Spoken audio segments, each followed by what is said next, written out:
She was jogging casually in the woods in the morning, when a pickup truck suddenly rushed up behind her. The guys in the truck thought she had a great figure, so they just followed behind quietly admiring her. Only after they'd had enough did they call out to her.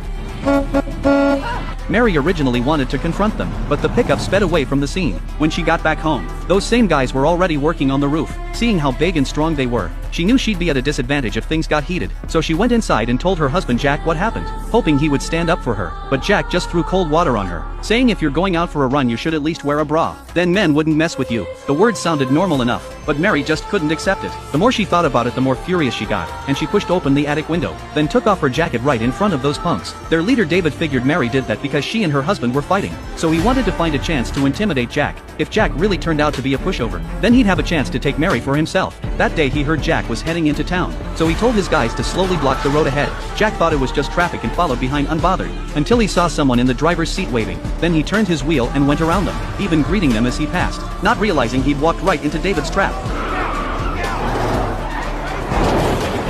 Luckily Jack's driving skills were solid, so his life wasn't in danger. When he got to town he wanted a drink to calm his nerves, but ended up running into David again at the bar. Facing their obviously hostile greeting, Jack didn't want to cause trouble, so he paid their tab and quickly left. A few days later the town held a party. Mary and Jack showed up as invited. During the event an honest guy stood up, trying to make his secret relationship public, but the girl's father was a thug. He didn't want them seeing each other. Furious, he pinned the guy down and started beating him. Nobody there dared step in, except Mary, who stood up just in time, and because of that she became the thug's next target for revenge. That night Jack was changing for bed. He opened the wardrobe then suddenly shut it, then just sat on the bed silently. Mary didn't understand and opened the wardrobe, finding their cat hanging dead inside. Jack quickly shut the windows and doors, saying everything would be fine once things blew over. But Mary couldn't swallow the anger. She grabbed a gun, ready to get revenge, but Jack stopped her on the spot. After all, they didn't even know who the killer was. Better to figure it out before making a move. The next day David's crew showed up for work as usual. Jack watched them from the window, but couldn't just walk over and ask who did it, so he invited them inside under the excuse of helping him set up some traps. During that Mary walked in with beers, calling the cat's name while walking, trying to observe everyone's reaction. But to Jack's surprise, David and the others acted unusually calm, saying they wanted to take Jack hunting. Jack wanted to find out who killed the cat, so the next day he got in the pickup with them.